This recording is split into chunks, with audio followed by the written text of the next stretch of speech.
Anong uri na naman ng magic ang ginamit nila para ubusin ang 125 million pesos sa loob lang ng 11 araw? Hindi na lang yan spending spree. Yan ay paglapastangan sa mamamayan.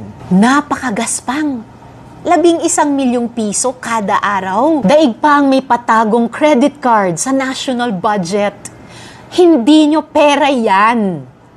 Confidential funds can be validly spent only on expenditures supporting surveillance activities of civilian agencies. Yung ating Coast Guard sa West Philippine Sea, araw-araw binabantayan ang sumpong ng China. 17 years pinagkasya ang 117 million pesos na confidential funds. Ang OVP, hindi man lang umabot sa 2 linggo.